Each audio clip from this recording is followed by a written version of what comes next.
Welcome to another Wayward Wednesday. Yes, I'm wearing the same clothes because I'm doubling up on these videos. I have time to upload it for your pleasure, I hope. But anyway, today I'm doing another recommendation video. I'm doing another episode on my, analogy series. If you like this, try that. I'm here to recommend videos to you based off Disney movies. See you after the intro.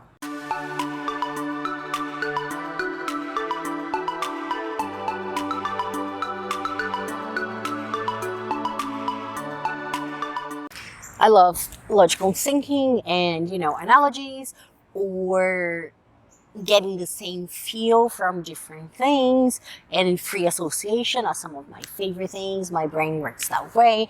So I really enjoy this series.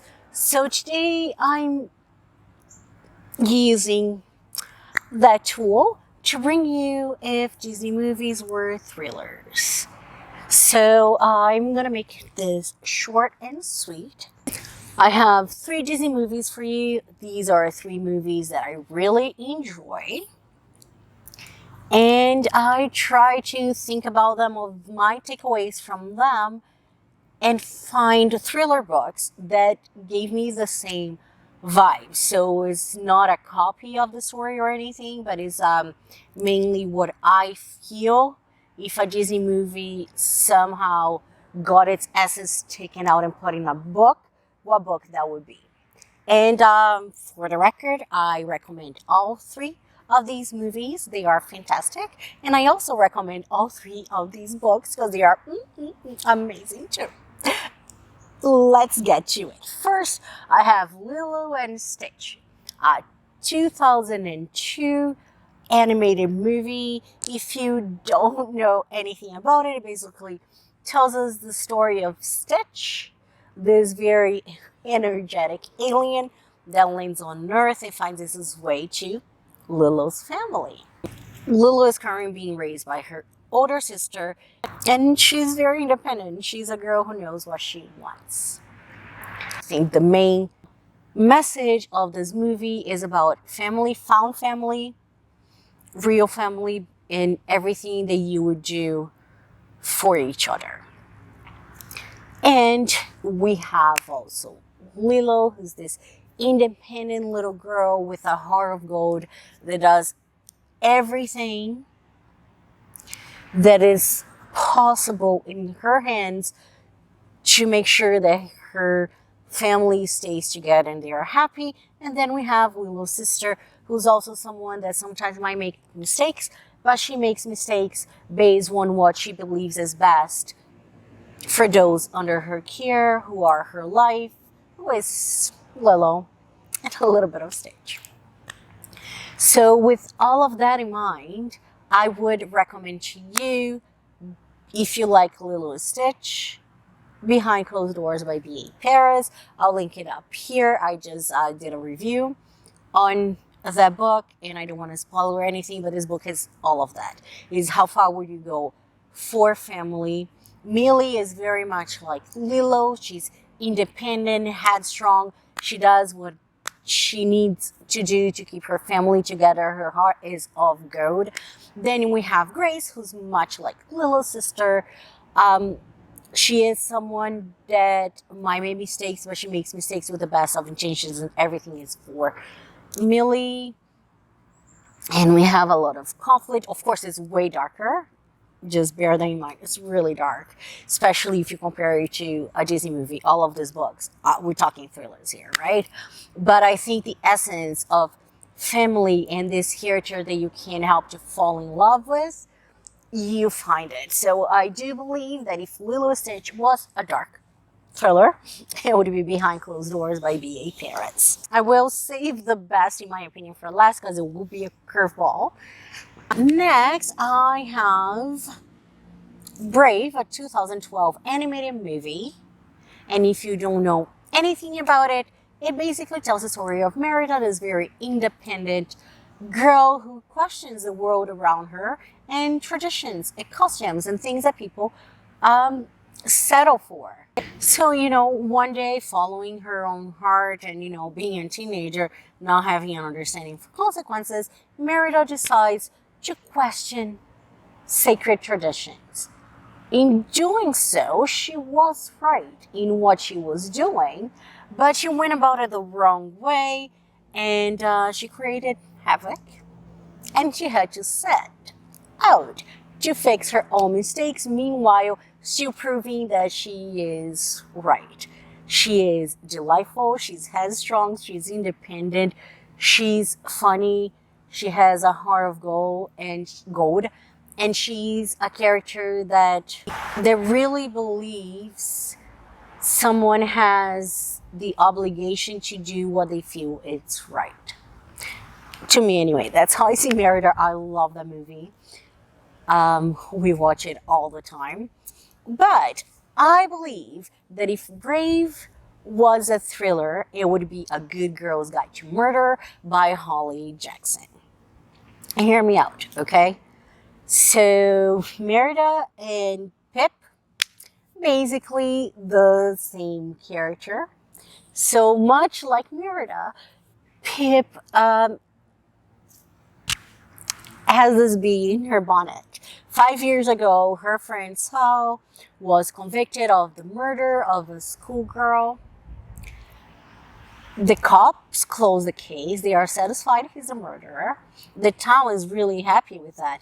Pippa, not so much. She thinks a murderer is still at large, and she does not believe at all that her friend could have done that. She sets out to clear his name by using the case as the focus of her school's final project. Are people happy about it? No. Does she go about it the right way in the beginning? Not really, because she does create havoc. She's stirring a lot of things that people just put to rest, but she believes in her heart of hearts he did not commit that crime. So it's not fair to, one, let a murderer go free, who knows when he will attack again, and two, to not bring Sal's... There's something, I don't know if it's a spoiler or not, but she doesn't believe is right that everybody's memory of Sal is linked to this atrocious crime when he was the sweetest, most kind person she has ever met. So she starts something, but she doesn't give up. She follows through and she tries to fix her own mistake. And at the end, we find out whether she was right or not. But I do think that the essence of both and the feels we have and the love you feel for the main characters is the same. So I truly do believe that, in my opinion, from the things I take away from it, if Brave was a thriller, it definitely would be A Good Girl's Guide to Murder. Last but not least is my most out there comparison. And here I am gonna say, this is a movie I don't know if everybody knows, but I love watching older movies and classics. I even watch movies from like the 20s and 30s or whatever. This is not one of them. But this is, in my opinion, a classic, a first of its kind, genre-bending movie. And I'm talking here about Who Framed Roger Rabbit, a 1988, like I said, it's genre-ready. It's movie and animated. It's a comedy, it's a mystery, it's a thriller, it's everything. If you haven't watched this gem, first of all, try to look where you can find it, because you need to watch it now.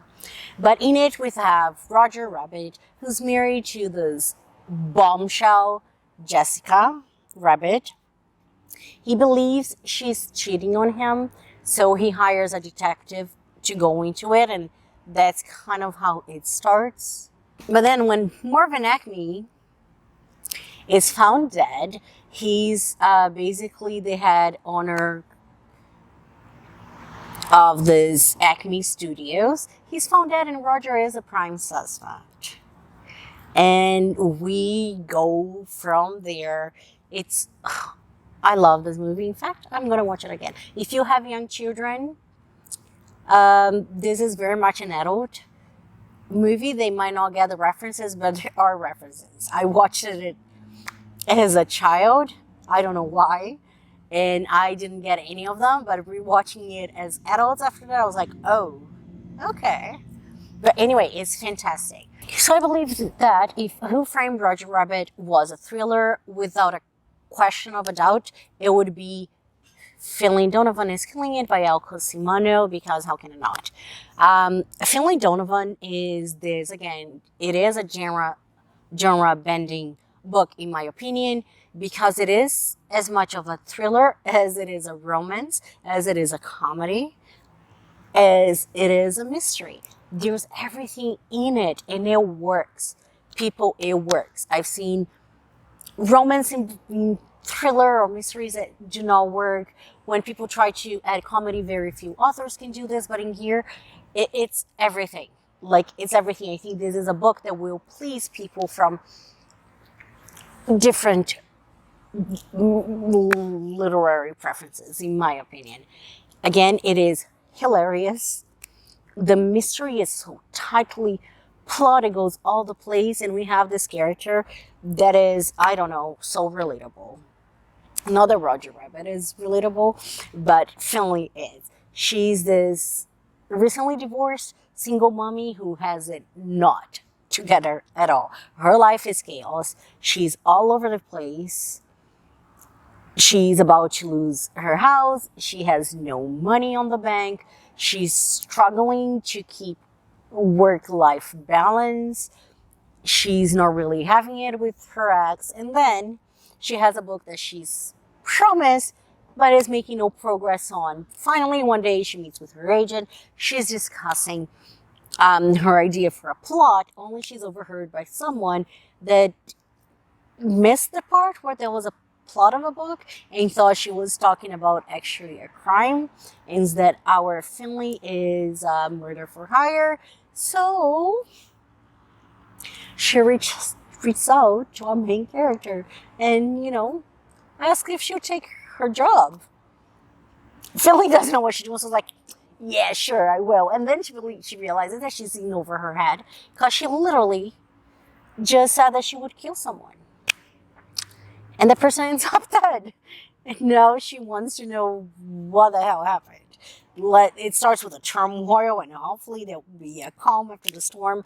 But it is a delightful book. It brings a smile to my face as I talk about it as Who Framed Roger Rabbit does. So I definitely, without a question of a doubt, recommend these two a lot. Especially, they would be great for November. Because I know a lot of you peeps out there, much like me, are reading a lot of dark things. So this is a good amuse-bouche way of easing out of that and going to the next course that hopefully will be much lighter. Or not, you can keep up with the dark thing. But that's it. So 3 Disney movies I do recommend, and 3 thrillers that I do recommend. I hope you liked my association, my analogy, my recs. I invite you to do the same. Comment down below if there's any Disney movies that you really love, and if you can think of it as a thriller or any book, really, link it down below. Maybe I'll try them out as well. And if you have any ideas that you'd like to see for my next episode in the series, if something were thrillers or horror books, or if you like this, try that, just request down below. I'm always looking for ideas and challenges. That's it, guys. I'll see you on Friday. And until next time, be the hummingbird. Bye.